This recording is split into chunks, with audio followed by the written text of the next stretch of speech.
പള്ളി കാണുന്നത് ഇവിടുത്തെ ഒരു ജന്മിയായതായിരുന്നു. ഇതിൻ്റെ കൃഷിയുടെ വലിയൊരാളായിരുന്നു മുരിക്കൻ എന്ന് പറഞ്ഞാൽ. അപ്പോൾ അയാളാണ് കൃഷി ഈ കായൽ കുത്തിയെടുത്ത് ഈ സൈഡെല്ലാം ഈ കല്ലൊക്കെ കെട്ടിയെടുത്ത് അയാളായിരുന്നു. കുറച്ചുകൂടെ ചെല്ലണം അങ്ങോട്ട്. അവിടെ മൂന്നാട് തിരിയുന്നത് അവിടെയാണ് റാണി തിര മാർത്താണ്ഡം.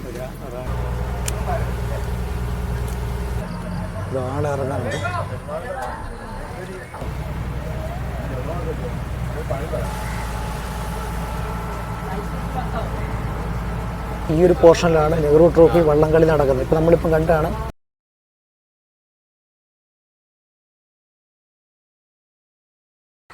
ഞാനിപ്പം കോട്ടയം കാഞ്ഞിരംചെട്ടി എന്ന് പറയുന്നൊരു സ്ഥലത്താണ് നിൽക്കുന്നത്.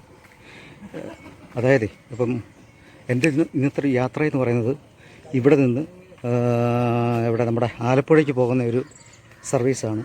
അതാണ്ട് എൻ്റെ തൊട്ട് ബാക്കിൽ കിടക്കുന്ന ഈ ബോട്ടിലാണ് പോകേണ്ടത്. സത്യം പറഞ്ഞാൽ ഈ ബോട്ട് കോടിമതയിൽ നിന്ന് സർവീസ് നടത്തുകയായിരുന്നു. തൊട്ടപ്പുറത്തൊരു പാലമുണ്ട്. ആ പാലത്തിൻ്റെ ഡാമേജ് ആയതിൻ്റെ പേരിലാണ് ഈ സർവീസ് ഇവിടുന്ന് ഇപ്പം സ്റ്റാർട്ട് ചെയ്യുന്നത്. മനസ്സിലായോ? ഈ ബോട്ട് 6:45 കോടിമതയിൽ നിന്ന് സ്റ്റാർട്ട് ചെയ്യേണ്ടതാണ്. ഇപ്പോൾ 7:10 ആകുമ്പോൾ ഇവിടുന്ന് നമുക്ക് ആലപ്പുഴയ്ക്ക് ഈ ബോട്ട് ഇവിടുന്ന് സ്റ്റാർട്ട് ചെയ്യും. SNDP ഹയർ സെക്കൻഡറി സ്കൂൾ ഇവിടെ കാണാം. ആ സ്കൂൾ ബിൽഡിങ്ങാണ് തൊട്ടപ്പുറത്താണ്. അവിടെ ഒരു മേൽപ്പത്തിൽ ശ്രീനാരായണ ഭഗവതി ക്ഷേത്രം അവിടെ കാണാം. ഇവിടുന്ന് അങ്ങോട്ടാണ് നമ്മുടെ കോട്ടയം കോടിമതയ്ക്ക് പോകുന്നത്. ഈ ഒരു ഡയറക്ഷനാണ്. ആലപ്പുഴയ്ക്ക് പോകുന്ന ഒരു ഡയറക്ഷനാണിത്. രണ്ട് സൈഡിൽ നിൽക്കുന്ന മരങ്ങളെ കണ്ടോ? നല്ല രാവിലെ അതിൻ്റെ പേര് നല്ല ഗ്രീനറിയാണ്. പണ്ട് 7 മണി ആയിട്ടുണ്ട്. ഈ ഡയറക്ഷനിലേക്ക് ബോട്ട് കിടക്കുന്നത് എന്താണെന്ന് വെച്ച് കഴിഞ്ഞാൽ ഇവിടെ അങ്ങോട്ട് പോയിട്ട് ബോട്ട് തിരിച്ചിങ്ങോട്ട് പോയി. മറ്റ് 2 ആൾക്കാരാണ് ഒരു സമയത്ത് നമുക്കിതിൽ യാത്ര ചെയ്യാൻ കഴിയുക. പിന്നെ അതേപോലെ ബോട്ട് ടൈമിങ് ഇവിടെ കാണുന്നുണ്ട്. ഇത് അറിയണമെന്നുണ്ടെങ്കിൽ ഇത് പോസ് ചെയ്ത് വെച്ചിട്ട് ആൾക്കാരും കാണുന്നു. ഓക്കെ, അത്യാവശ്യം നല്ല ആൾക്കാരുണ്ട് കേട്ടോ.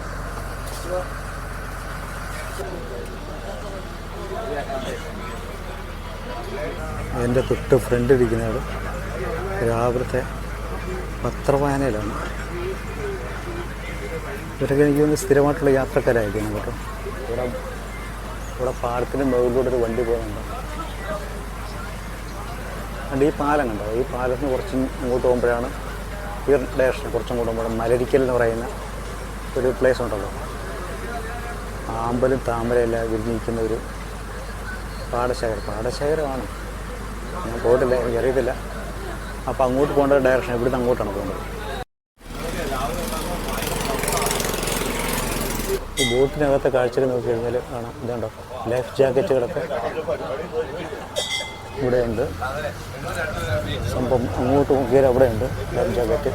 പിന്നെ അതേപോലെ നമ്മൾ ഇരിക്കുന്ന ഈ ഒരു ഭാഗത്തുണ്ട്. 2 സൈഡിലും ധാരാളമായി ലൈഫ് ജാക്കറ്റുകളെല്ലാം ഇവിടെ. ഇങ്ങനെയുള്ള മനോഹരമായ കുറേയേറെ കാഴ്ചകൾ നമുക്ക് രാവിലത്തെ ഒരു സമയത്ത് നമുക്ക് കാണാൻ പറ്റും. ഇവിടെ ഒരു കൈവഴി അങ്ങോട്ട് പോകുന്നുണ്ട്. ചെറിയൊരു പാലം കണ്ടോ, വയലാണ്. ചെറിയൊരു വീട് സത്യത്തിൽ കണ്ടോ വയലാണ് കേട്ടോ. വയലിൽ ഉണ്ട് കംപ്ലീറ്റ് വെള്ളം കയറി കിടക്കുകയാണ്. പക്ഷേ നമ്മൾ കണ്ടു കഴിഞ്ഞാൽ വളരെ ചിലപ്പോൾ കായൽ പോലെ നമുക്ക് നേരെ ലെഫ്റ്റ് സൈഡിലേക്ക് നോക്കിക്കഴിഞ്ഞാൽ എൻ്റെ ഒരു ഡിഫറൻറ്റ് ആണ്. ഇവിടെ വെള്ളമൊന്നും കയറി കിടന്നിട്ടില്ല. കംപ്ലീറ്റ് പാടങ്ങളുണ്ട്.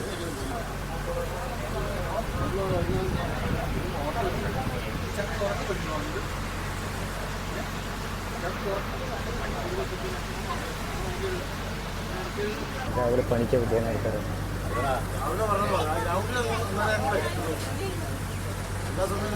വളരെ വിശാലമായൊരു പാതയും. ഇതെന്താ സംഭവം? ഇതെന്താണ് ഈ വെള്ളത്തിലെന്താ ഇരിക്കുന്നത്? ഈ വെള്ളത്തിലെന്താ ഇരിക്കുന്നത്? കണ്ടത്തിലല്ലേ?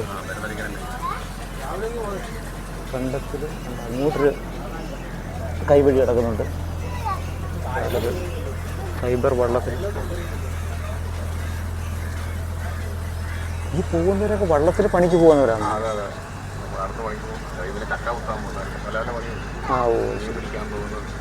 ഇത് കാഴ്ച നോക്കി.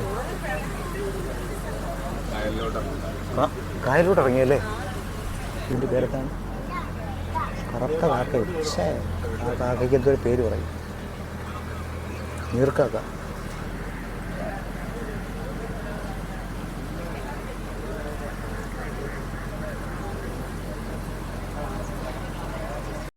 പറയണ്ടേ? പറഞ്ഞു.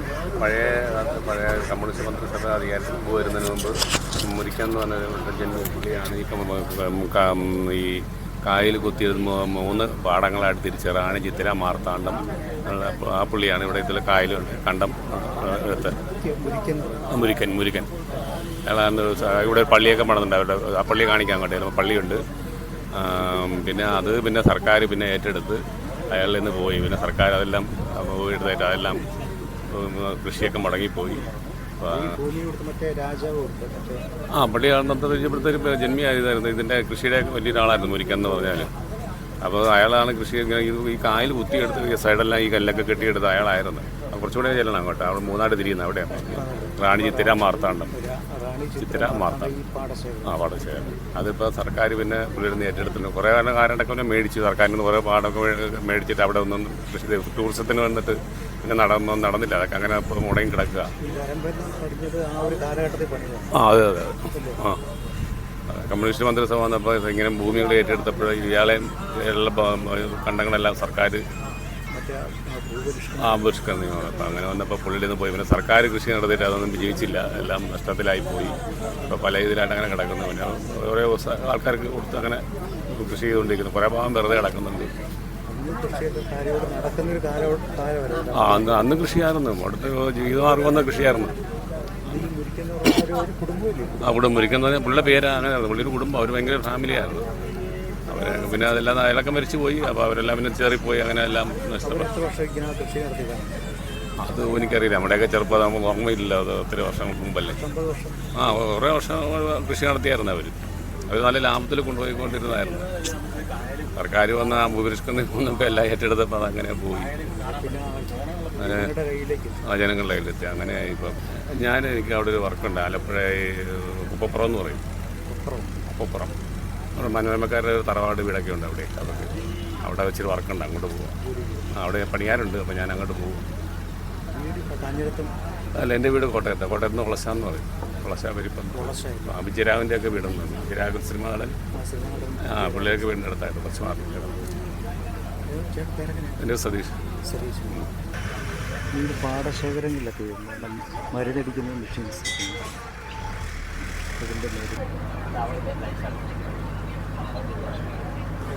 കുറേയേറെ കൊക്കുകൾ, നീർക്കാക്കകൾ ഇഷ്ടമാതിരി കാണാൻ പറ്റും. ഈ കിടക്കുന്ന കംപ്ലീറ്റ് പോളയാണ്. പോള നിറഞ്ഞ് കിടക്കുകയാണ്. ആ പോളയുടെ മുകളിലൊക്കെയാണ് ഈ കൊക്ക്.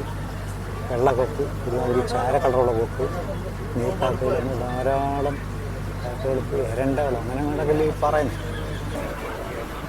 നമുക്ക് ലൈഫ് ജാക്കറ്റ് ധരിക്കേണ്ട രീതികളൊക്കെയാണ് സുരക്ഷാ ജാക്കറ്റ് ധരിക്കേണ്ട നിർദ്ദേശങ്ങൾ. അപ്പോൾ ഇത്രയാണ് നമ്മൾ ചെയ്യേണ്ടത്. ഒരു ധാരണ ഉണ്ടായിരിക്കണം. ലൈഫ് ജാക്കറ്റ് ഉണ്ടെന്ന് പറയേണ്ട കാര്യമില്ല. അത് ധരിക്കേണ്ട ഒരു കൃത്യമായ രീതികളുണ്ട്. ആ രീതി നമ്മൾ ഫോളോ ചെയ്തെങ്കിൽ നമ്മളതുകൊണ്ട് ഗുണമുള്ളൂ. ഈ സൈഡ് നമുക്ക് വിശാലമായൊരു കായലിൻ്റെ കാഴ്ചയാണ് നമുക്ക് കാണാൻ കഴിയുന്നുണ്ടെങ്കിൽ നേരെ ഓപ്പോസിറ്റ് നോക്കി കഴിഞ്ഞാൽ ഇതാണ് കംപ്ലീറ്റ് വയലേലകളാണ്. നമ്മളിപ്പോൾ തൊട്ട് ഫ്രണ്ട് സീറ്റിലേക്ക് നമ്മുടെ ഒരു ബോട്ട് ജെട്ടിയിലേക്ക് വന്നു. ഈ ബോട്ട് ജെട്ടിയിലേക്ക് ഈ ബോട്ട് അടുത്തപ്പോൾ ഉണ്ടല്ലോ അതിങ്ങനെ ആട് വരുന്നത്. അതിൻ്റെ ഓളം നല്ല ഓളമാണ് കേട്ടോ. നല്ല രസമുണ്ട്. ഇതിൻ്റെ അങ്ങേ അറ്റത്ത് കാണാൻ കുറേയേറെ ഹൗസ് ബോട്ടുകൾ കാണാൻ പറ്റുന്നുണ്ട്. കൂടുതലായിട്ട് കാണാൻ പറ്റും. പക്ഷേ ഇതിൻ്റെ ഫ്രെയിമിലേക്ക് നമുക്കത് കിട്ടില്ല. ഇത് ഫ്രെയിമിലേക്ക് കിട്ടില്ല. നമ്മൾ സ്ഥിരമായിട്ടിങ്ങനെ കുറച്ച് നേരം അവിടെ ആവർത്തി പറഞ്ഞുകൊണ്ടിരിക്കുകയാണ്. പക്ഷെ അത് കേൾക്കുന്നവർക്കൊരു ബോറായിട്ട് തോന്നും. എങ്കിലും ഞാൻ പറഞ്ഞതാണ്, ഫ്രെയിമിലേക്ക് കിട്ടത്തില്ല. അതുകൊണ്ട് തന്നെയാണ് ഞാൻ പറഞ്ഞത്. ഒന്നും വിചാരിക്കരുത്. ആ മരത്തിൻ്റെ മുകളിലേക്ക് വള്ളിപ്പടപ്പെല്ലാം കൂടെ കയറി പടർന്നിക്കുന്നുണ്ട്. നോക്കേ പോലെ ആ മരത്തിലെ കയറി ഇങ്ങനെ പടർന്നിക്കുന്നു.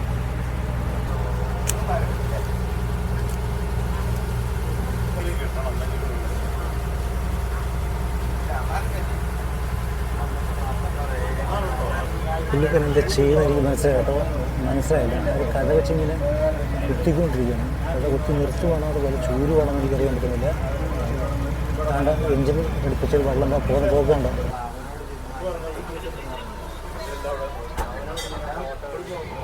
ഇവിടെ കുറച്ച് ആൾക്കാർ ഇവിടെ ഇറങ്ങാനുണ്ട്. എന്ന് വെച്ച് കഴിഞ്ഞാൽ പാട്ടശ്ശേരി ഭാഗമാണ്. പാട്ടശ്ശേരി ബോട്ട് കെട്ടിയാണ് നമ്മളിപ്പം കണ്ടത്. അല്ല, നമ്മൾ എത്തിയിരിക്കുന്നത് പാട്ടശ്ശേരി ബോട്ട് കെട്ടിയിലാണ്. ആ റെഡ് കളറാണ് കേട്ടോ പുള്ളിക്കാരൻ്റെ ഷർട്ടിൻ്റെ കളറുണ്ട്. പള്ളി ഏതാണെന്ന് എനിക്കറിയില്ല. അവിടെ വല്ല ബോർഡുണ്ടെങ്കിൽ അത് വായിക്കാൻ പറ്റുമായിരുന്നു. പക്ഷെ എൻ്റെ രസം എന്ന് പറയുമ്പോൾ അവിടെ ഒരു ബോട്ട് കെട്ടിയുണ്ട്. ആ തെങ്ങ് 2 തെങ്ങുകളുണ്ട് കേട്ടോ. തെങ്ങ് ഇവിടെ ചാഞ്ഞ് നിൽക്കുന്ന ആ ഫ്രെയിം കണ്ടോ, എന്നാ ഭംഗിയാണ് നമുക്ക്. 1985 നിർമ്മിച്ച ബിൽഡിങ്ങാണ് കേട്ടോ ഈ പള്ളി. ബേത്ലഹേം ചർച്ച്, ബേത്ലഹേം പള്ളി. ഇത് ഏതാ സ്ഥലം? ചിത്തിരക്കായൽ. ഓ, ഇതാണ് ചിത്തിരക്കായൽ. നേരത്തെ പുള്ളിക്കാരൻ പറഞ്ഞില്ലേ, ചിത്തിരക്കായലാണ്.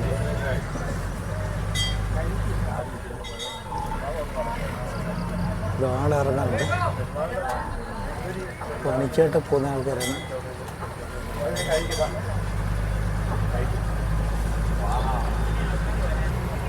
നമ്മുടെ ബോട്ട് തൊട്ട് ഫ്രണ്ടിൽ ഒരാൾ എഞ്ചിൻ ഘടിപ്പിച്ച വെള്ളത്തിൽ മീൻപിടുത്തത്തിലാണ് കേട്ടോ.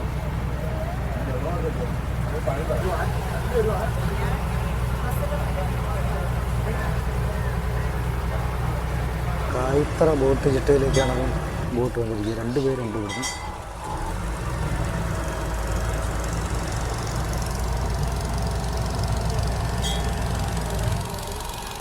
ഇത് നോക്കുക, ഞാൻ ഇരിക്കുന്ന സൈഡിൽ ഉറുമ്പുകളുണ്ട്. കുറേ ഉറുമ്പുകളൊക്കെ നടന്നു വിടുന്നു. കാണാൻ പറ്റുന്നുണ്ടോ? അറിയാൻ പറ്റുമോ? നമ്മുടെ കൂടെ ഈ ഉറുമ്പുകൾ സഞ്ചരിക്കുകയാണ്. ആലപ്പുഴ പോവുക, ഫ്രീ ആയിട്ട് പോകണം കേട്ടോ, ടിക്കറ്റ് എടുക്കണ്ട. ഇപ്പം കണ്ട കായിത്തറ ബോട്ട് കെട്ടിയിട്ട് നേരെ ഓപ്പോസിറ്റാണ് കേട്ടോ. ഓപ്പോസിറ്റ് കാണുന്ന ഒരു ബോട്ട് കെട്ടിയാണിത്.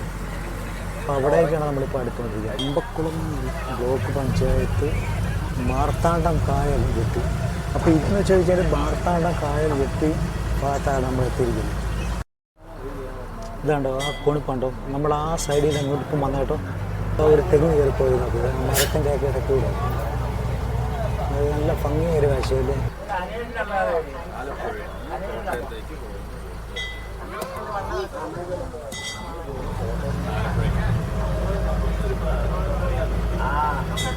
ഇതിപ്പം മാർത്താണ്ഡ നോർത്ത് സെൻറ്റർ ബോട്ട് കെട്ടിയിലേക്ക് എത്തിയിട്ടുണ്ട്.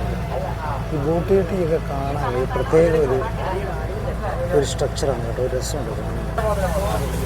കണ്ണത്താത്ത ദൂരത്തോളം ഇങ്ങനെ കുറേയേറെ സ്ഥലങ്ങളിലേക്ക് കായലിൻ്റെ ഒരു കാഴ്ച നമ്മളിപ്പോൾ കാണും. സ്പീഡ് ബോട്ട് പോകുന്നുണ്ട്.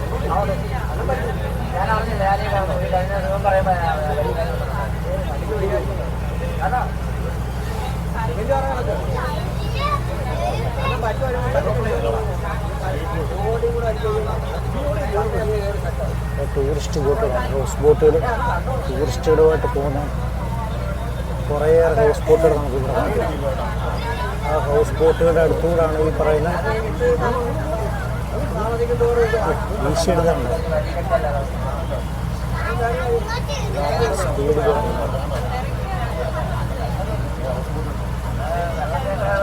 ഞാൻ പെട്ടെന്ന് വിചാരിച്ചാൽ ഹൗസ് ബോട്ടുമായി ബന്ധപ്പെട്ടുള്ളൊരു സ്പീഡ് ബോട്ടാണ്. അതെ അതെ അതെ, ഹൗസ് ബോട്ടോട് ബന്ധപ്പെട്ടുള്ളൊരു സ്പീഡ് ബോട്ടുണ്ട്.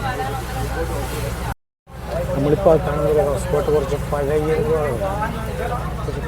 ഹൗസ് ബോട്ട് നമുക്ക് ദൂരെ കാഴ്ച തോന്നുന്നു. അതേ സമയത്താണ് ഇവിടെ കണ്ടോ ഒരാൾ ചെറിയ കുടുംബമുള്ളപ്പോൾ ഇങ്ങനെ. അത് നല്ല കാഴ്ചയാണല്ലേ. ഈ ബോട്ട് കെട്ടിയിലേക്കാണ് നമ്മുടെ ഈ ഒരു ബോട്ടും പോകുമ്പോൾ എത്തിച്ചേരുന്നത്. അതേപോലെ ആ ഒരു ബോട്ടും. ഇപ്പോൾ നമ്മൾ സഞ്ചരിക്കുന്ന ഈ ബോട്ടും ആ കാണുന്ന ബോട്ടും എന്താണെന്ന് വെച്ച് കഴിഞ്ഞാൽ തടി കൊണ്ടുള്ള പഴയ കാലത്തുള്ളൊരു ബോട്ടുണ്ടല്ലോ. ഇതാണ് എനിക്ക് തോന്നുന്നത് കുറച്ചുകൂടെ ഭംഗി. ആ ചെറുകായൽ ജെട്ടി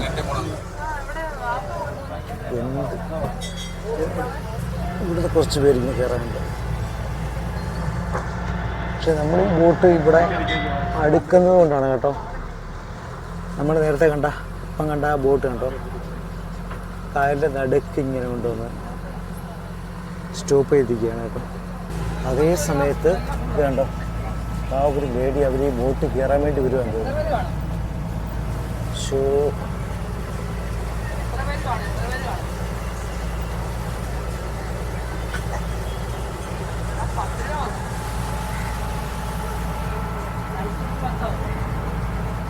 അല്ല, അവർ ഈ ബോട്ട് കയറാൻ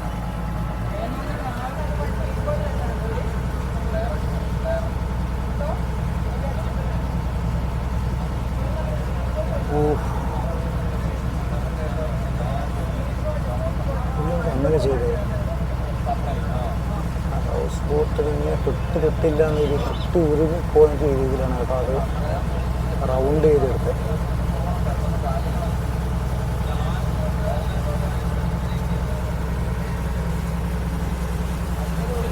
Attumukham Ayurveda massage centre, Anagha fish market. അപ്പം അങ്ങനെയൊക്കെയുള്ള കുറേ ഷോപ്പുകളും കാര്യങ്ങളൊക്കെ നമുക്ക് കാണാം. നാട്ടിൽ എഞ്ചിൻ ഘടിപ്പിച്ച് വെള്ളം നോക്കുന്നു. നെല്ലംകുരി ആയുർവേദ മസാജ് സെൻ്റർ. അപ്പം അങ്ങനെയൊക്കെയുള്ള കാര്യങ്ങളാണ്. അതായത് ആ ഒരു യാത്രാ ബോട്ട് വരും. യാത്രാ ബോട്ടല്ല, ഇത് ടൂറിസ്റ്റ് ബോട്ടാണ് കേട്ടോ. അങ്ങനെയുള്ളല്ലോ നമ്മുടെ ആഭ്യന്തര ടൂറിസ്റ്റുകളാണ് നമ്മൾ സഞ്ചരിക്കുന്ന ഈ ബോട്ടിലെ യാത്രക്കാരെന്ന് പറയുമ്പോൾ ആഭ്യന്തര ടൂറിസ്റ്റുകൾ തന്നെയാണ്, നമ്മുടെ നാട്ടുകാർ തന്നെയാണ്. സത്യത്തിൽ നമ്മുടെ ടൂറിസം രംഗത്തെ നിലനിർത്തുന്ന നമ്മുടെ ആഭ്യന്തര ടൂറിസ്റ്റുകൾ തന്നെയാണ്. നമ്മളിപ്പോഴും വിദേശ ടൂറിസ്റ്റുകളുടെയാണ് നമ്മളിപ്പോഴും ഫോക്കസ് ചെയ്ത്, പക്ഷേ ഏറ്റവും അധികം ഇൻകം വന്നുകൊണ്ടിരിക്കുന്നത് നമ്മുടെ ആഭ്യന്തര ടൂറിസത്തിലൂടെ തന്നെയാണ്. അത് നമ്മൾ വിസ്മരിക്കാൻ പറ്റുന്നൊരു കാര്യമല്ല. വളരെ സാവധാനം പോകുന്നൊരു ഹൗസ് ബോട്ടിന് കാണാം. ഇവിടെ ചേർന്ന് തൊട്ട് ബാക്കിലൊരു മീൻപിടുത്ത വെള്ളമാണ്. ഉണ്ട് ചാക്കുകളും കാര്യങ്ങളൊക്കെ ഉണ്ട്, അതിനോടൊപ്പം പോകുന്നുണ്ട്. അപ്പോൾ അതേ സമയത്ത് നമ്മളിപ്പോൾ വേറൊരു ബോട്ട് കിട്ടിയിലേക്കാണ് വരുന്നത്. അവിടെ ഒരാൾ 1-2 പേര് കയറാനായിട്ടുണ്ട്. ഒരു ചെറിയ സ്പീഡ് ബോട്ടാണ്. അമ്പലചെട്ടി, ചമ്പക്കുളം ബ്ലോക്ക് പഞ്ചായത്ത്. കൊയ്യാനുള്ളൊരു പരുവായി കിടക്കുന്ന ഒരു നെൽവയലുകളാണ് കേട്ടോ. ഇത് കൊള്ളാലോ, ഒരു ചെറിയൊരു അമ്പലം, ശ്രീ ഭഗവതി ടെമ്പിൾ, ഓംകാട് ശ്രീ ഭഗവതി ക്ഷേത്രം.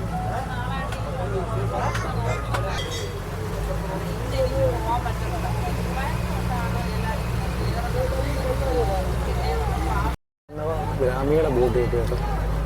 ഇതാണ് ഈ ഒരു ബോട്ട് കിട്ടി. ഷിക്കാരാണ്, ടൂറിസ്റ്റുകളാണ്. 2-3 പേര് ഫാമിലിയാണ് കേട്ടോ. ഒരു യാത്രാ ബോട്ട് പോകുന്നു. ആ ഓളം തള്ളുന്നുണ്ടോ,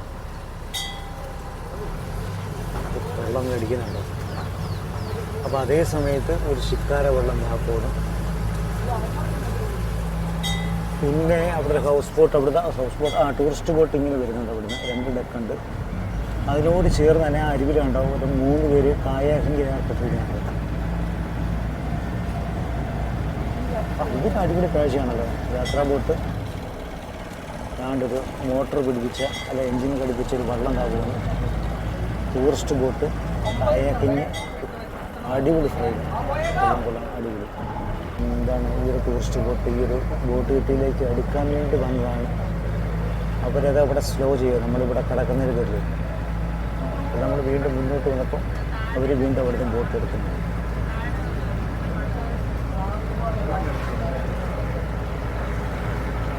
വെള്ളം ചുറ്റുന്നുണ്ടോ.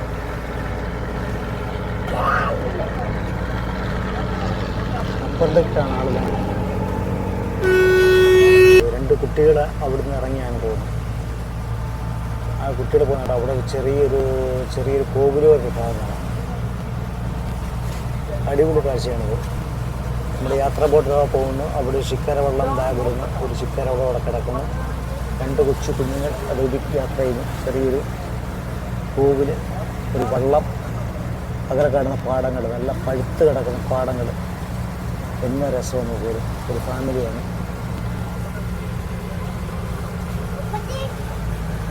ഇതൊരു എന്താണ് സംഭവം, ഫാമിലി റെസ്റ്റോറൻ്റാണ് കേട്ടോ.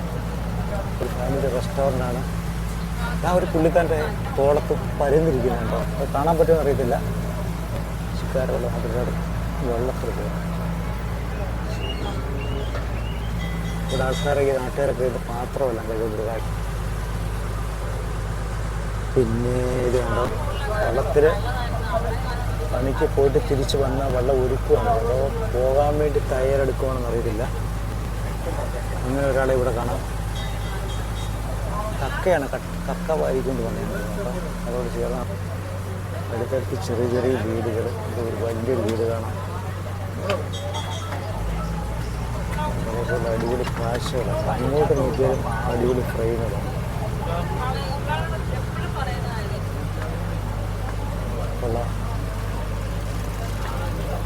എന്താ നമുക്ക് പ്രൈവറ്റ് ബസ്സോ അല്ലെങ്കിൽ KSRTC ബസ്സുകൾ പോകുമ്പോൾ ഓരോ സ്റ്റോപ്പിൽ നിന്ന് കയറുന്ന പോലെ തന്നെ ഒരുപാട് ആൾക്കാരുണ്ട്. ഇവിടുത്തെ ഗതാഗത സൗകര്യത്തിന് ഇത്തരം യാത്രാ ബോട്ടുകൾ മാത്രമേ ഉള്ളൂ എന്നുള്ളതുകൊണ്ട് ചെഗുവേര ബോട്ട് കിട്ടി. ഈ ബോട്ടിൻ്റെ പേര് അങ്ങനെയാണ് കേട്ടോ, ചെഗുവേര ബോട്ട് കിട്ടി.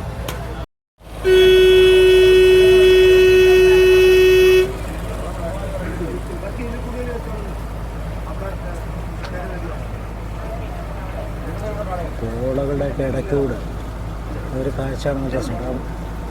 വെള്ളം പോലെ പോകുന്നുണ്ടോ, വേണ്ട വെള്ളം പോട്ട് പോകുന്നുണ്ട്. ചെറിയ ശിക്കാര ഹൗസ് ബോട്ട് എന്ന കാഴ്ച. അതിഗംഭീരമായൊരു ഹൗസ് ബോട്ട് ഇതാ വരുന്നു. ടൂറിസ്റ്റുകളായിട്ട് വരികയാണ്. ഒരു രക്ഷയില്ല, ഒരു അന്യായ ഒരു ഹൗസ് ബോട്ടാണ് അല്ലേ.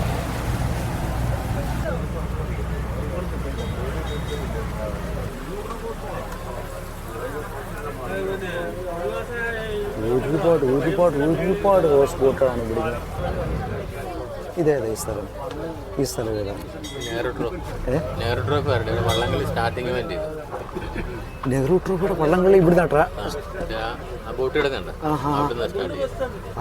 കിടക്കുന്ന ഭാഗത്തുനിന്നാണ് നെഹ്റു ട്രോഫി വള്ളംകളി സ്റ്റാർട്ട് ചെയ്തത്. ആദ്യം ഇവിടെ നടക്കും. ആ ബോട്ടെല്ലാം ക്രോസ് കിടക്കുന്ന ആ ഭാഗത്തുനിന്നാണ് ഈ ബോട്ട് കിട്ടിയതാ നെഹ്റു ട്രോഫി. സോമൻ ജെട്ടി. ഓ, അത് ഇതായില്ലേ. അപ്പം ഇതാണ് സോമൻ ജെട്ടി എന്ന് പറയുന്നൊരു ജെട്ടി. അത് നമ്മളിപ്പം ആലപ്പുഴ ബോട്ട് ജെട്ടി ചെല്ലുമ്പോഴേ ഈ ബോട്ടുകളുടെ സമയ വിവരങ്ങളൊക്കെ അറിയപ്പെടുമ്പോൾ അപ്പോൾ അവിടെ സോമൻ ജെട്ടി എന്ന് പറഞ്ഞിട്ട് ഇത് കാണാൻ പറ്റും. ഇതാണ് ഇവിടെ നിന്നാണ് സത്യത്തിൽ നെഹ്റു ട്രോഫിയുടെ നെഹ്റു ട്രോഫി വള്ളംകളി ബോട്ട് റേസിൻ്റെ സ്റ്റാർട്ടിംഗ് പോയിന്റ് ഇതാണ്. ഈ ഒരു പോർഷനിലാണ് നെഹ്റു ട്രോഫി വള്ളംകളി നടക്കുന്നത്. ഇപ്പം നമ്മളിപ്പം കണ്ടാണ് നെഹ്റു ട്രോഫി ബോട്ട് റേസിൻ്റെ ആ സ്റ്റാർട്ടിംഗ് പോയിന്റ്. നമുക്ക് അതറിയാൻ പറ്റാത്തത് അത് രീതിയല്ലേ. അപ്പോൾ വള്ളംകളിയൊക്കെ നടക്കുന്ന സമയത്ത് ഈ പറയുന്ന ഈ ഹൗസ് ബോട്ടെല്ലാം ഇപ്പോൾ നമ്മൾ കണ്ടാണ് കുറേയേറെ ദൂരത്തിൽ ഇങ്ങനെ ഹൗസ് ബോട്ട് കിടക്കുന്നതാണ്. ഇതെല്ലാം മാറ്റും. അപ്പോൾ ഇതെല്ലാം ട്രാക്കായിട്ട് തിരിക്കും. ഇവിടെ മൊത്തത്തിൽ എത്ര ഹൗസ് ബോട്ട് കാണും? ഓ, പല സ്ഥലത്തായിട്ട് കിടക്കുക. വള്ളാത്തുരുത്ത്, കൊമരകത്താണ് കൂടുതലും. നമ്മുടെ തൊട്ട് ഫ്രണ്ടിൽ ഒരു ഷിക്കാരത പെരുക്കെ പോകുന്നുണ്ട് കേട്ടോ. വേണ്ട വെള്ളം ഇങ്ങനെ പുറത്തേക്ക് പമ്പ് ചെയ്തുണ്ടോ. സത്യത്തിൽ ഈ ബോട്ടുകളെല്ലാം ഇങ്ങനെ നിറഞ്ഞു കിടക്കുന്നതാണ് ഒരു രസമുണ്ട് കേട്ടോ. അടിപൊളി കാഴ്ചയാണ്. അങ്ങോട്ട് കാണാം ഇത്രയും ബോട്ടുകളാണ് കിടക്കുന്നത്.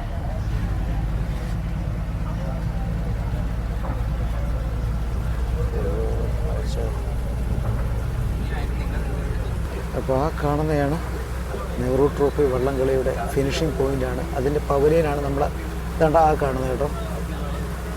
അപ്പോൾ ഗസ്റ്റുകളെല്ലാം വരുമ്പം അവിടെ ആയിരിക്കും അവർ ഇരിക്കുക. അവിടെ വന്നിട്ടാണ് അവിടെയാണ് ശരിക്കും പറഞ്ഞാൽ എൻ്റെ മാസ്റ്ററിലൊക്കെ ആദ്യം തുടങ്ങുന്നത് അല്ലേ.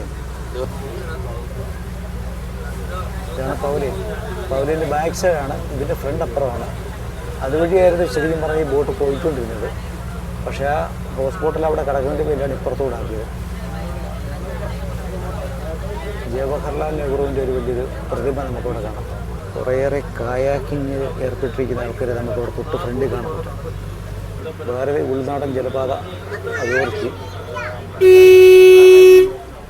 അതിൻ്റെ ബിൽഡിങ്ങാണ്. ഇതാ ഒരു ശിക്കാര വെള്ളം വരുന്നുണ്ട്. എന്നാ സ്പീഡാടോ.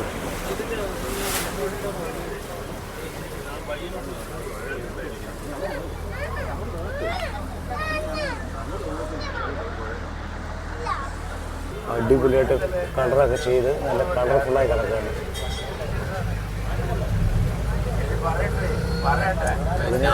ഇവിടെ ഇറങ്ങണം കേട്ടോ. ഇവിടെ ഇറങ്ങല്ലേ.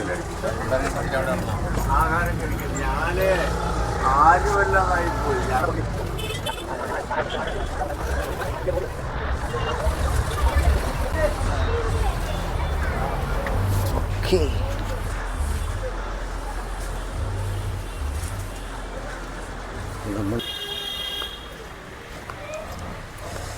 നമ്മളങ്ങനെ ഇവിടെ ഒരു മസാല ടീ, ജിഞ്ചർ ടീ. എന്താ സംഭവം കുടിച്ചു നോക്കാം. എന്താ മസാല ടീ? എന്താ ഒഴിക്കാമോ? എന്താ സംഭവം? എന്താ മസാല കൂട്ടാ? സാധാരണ ചായ തന്നെയാണോ? അല്ല, സാധാരണ ചായയിൽ മസാല കൂട്ടിടുവാണ്. എത്രയാ അതിന്? 25 രൂപ. ഒഴിച്ചു. അപ്പോൾ ആദ്യമായിട്ടാണ് അങ്ങനെ കഴിക്കുന്നത്. ഇവിടെ സാധാരണ ചായയുണ്ട്, ഈ മസാല കൂട്ടിൻ്റെ ഒരു ചായയുണ്ട്. ഇതിന് 25 രൂപയാണ് ജിഞ്ചർ ടീക്ക്. നമുക്കതിൻ്റെ ടേസ്റ്റ് നമുക്കൊന്നറിയാം.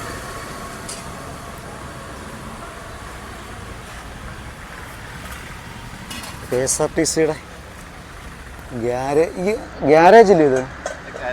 ഗ്യാരേജ് വർക്ക്ഷോപ്പാ. ഓ, എന്നിട്ട് വർക്ക്ഷോപ്പ് ഇതാണ്. കലവൂരേക്ക് മാറ്റിയല്ലേ? ഓ, ശരി. പഴയ വർക്ക്ഷോപ്പായിരുന്നു. ഈ വർക്ക്ഷോപ്പ് ഇപ്പം കലവൂരേക്ക് മാറ്റിയിട്ടുണ്ട്. KSRTC stand തൊട്ടപ്പുറത്താണ്. ഗ്യാരേജ് അവിടെ ഉണ്ട്. ആ, KSRTC സ്ഥലം തന്നെ. ഇതെന്ത് മരമായി നിൽക്കുന്നത്? ആലാണോ ഇത്? ആല് കയറി പോക്കണ്ട. മൂന്നെണ്ണം ഉണ്ടോ? ആ, ഇതൊരാല്. ഓക്കെ, ഇതെന്താ ആല? ഏത് ആണോ?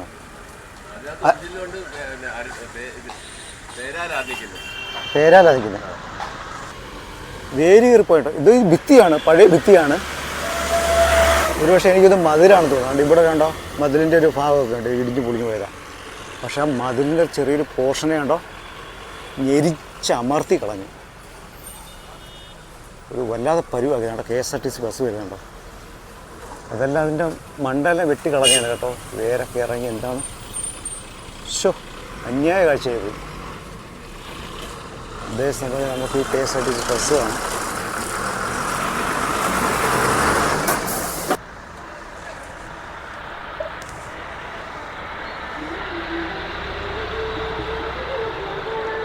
ഒരു പുന്നയുടെ ഒരു തൈ നിൽക്കുന്നുണ്ടോ?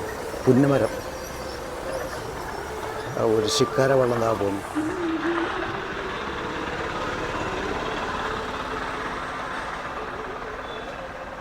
പാൽച്ചായ തന്നെ. അതിലേക്ക് നമ്മുടെ മസാല കൂട്ടിയിടുകയല്ലേ? ഓക്കെ,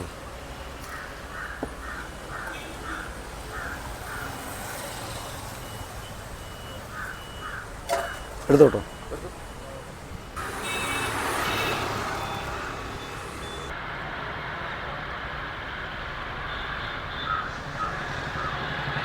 എൻ്റെ അടുത്തേക്ക് വന്നപ്പോൾ കണ്ട കാഴ്ചയാണിത്. കുറേയേറെ ഫോറിനേഴ്സ് ഒരു പ്രൈവറ്റ് വാഹനത്തിലേക്ക് വരുവാണ്. അപ്പോൾ ഇവർക്കൊരു വൺ ഡേ ട്രിപ്പോ അല്ലെങ്കിൽ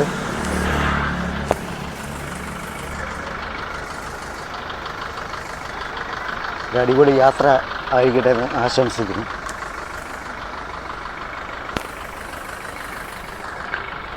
ഓക്കെ, ഒരുപാട് കാഴ്ചകൾ നമുക്കിവിടെ കാണാൻ പറ്റും.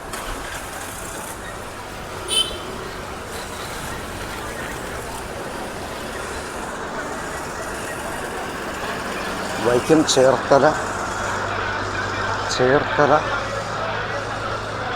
അടൂർ. അപ്പം അത് നിരവധി വാഹനങ്ങൾ നിരവധി ബസ്സുകൾ ഇങ്ങനെ ബോർഡ് പിടിച്ചിട്ടേക്കുക. ചങ്ങനാശ്ശേരി ഉണ്ട്, ആലപ്പുഴ, പത്തനംതിട്ട.